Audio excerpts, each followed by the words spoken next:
Subscribe now and press the bell icon. Never miss an update. जय हिंद, वंदे मातरम दोस्तों। जय भीम, जय मीम। टीना डाबी तलाक को लेकर चर्चा में।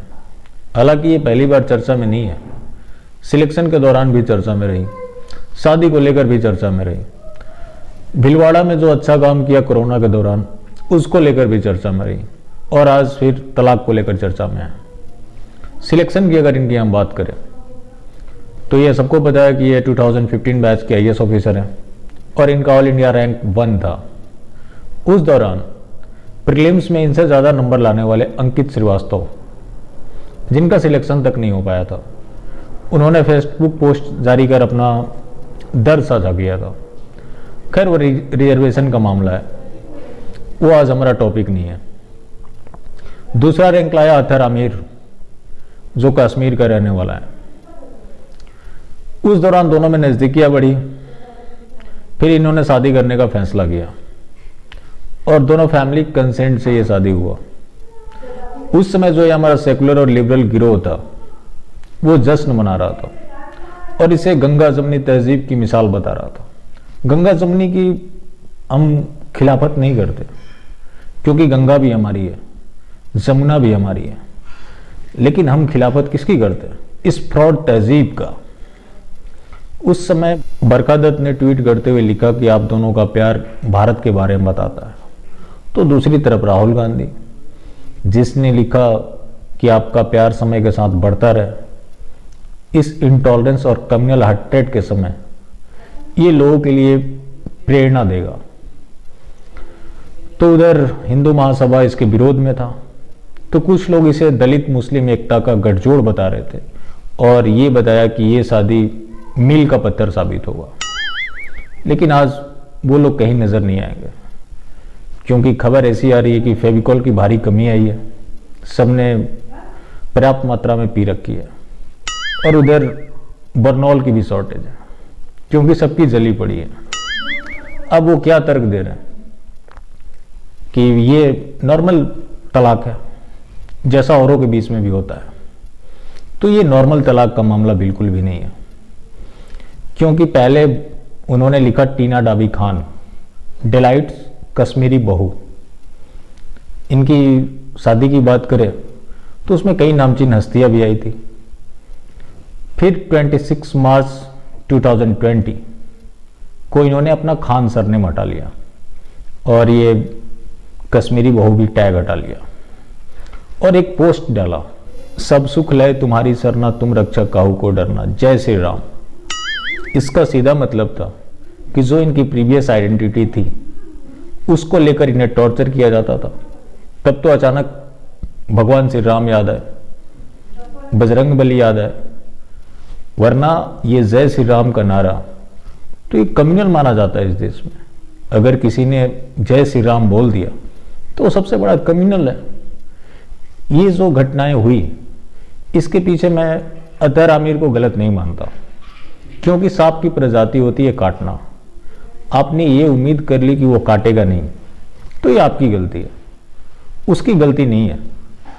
क्योंकि ये नहीं है कि ये सिंगल मामला है, और भी कई ऐसे मामले हैं, जैसे शाह फैसल जो जिसने आईएएस टॉप की, वो 370 का एब्रोगेशन हुआ, यूएन जाना चाहता था भारत सरकार के खिलाफ। अभी हामिद अंसारी जो 2 बार उपराष्ट्रपति रहे, उन्हें डर नहीं लगा।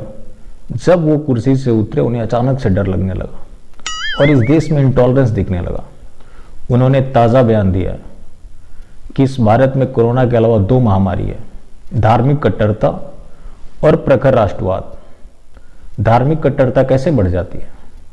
क्योंकि ये जो कुकर्म करते हैं उस पर अगर आपने सवाल उठाया तो आप कट्टरवादी हो जाते हैं।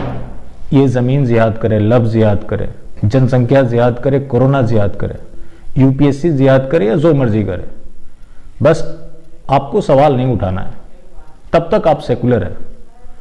अगर आप सेकुलर बनना भी चाहते हैं तो आप इनकी भरोसा नहीं जीत सकते, क्योंकि टीना डाबी ने तो सब कुछ कॉम्प्रोमाइज कर लिया। उसके बाद क्या ये सगे हो गए, और आप इनका भरोसा जीत भी नहीं सकते, क्योंकि ये कहीं भी रहे ये मैटर नहीं करता। सोच एक जैसी होती है, अब टीना डाबी की बात करें तो टीना डाबी ने भी तो यही सोचा होगा कि मेला वाला बाक्यूज अच्छा नहीं है। नतीजा आज आपके सामने है।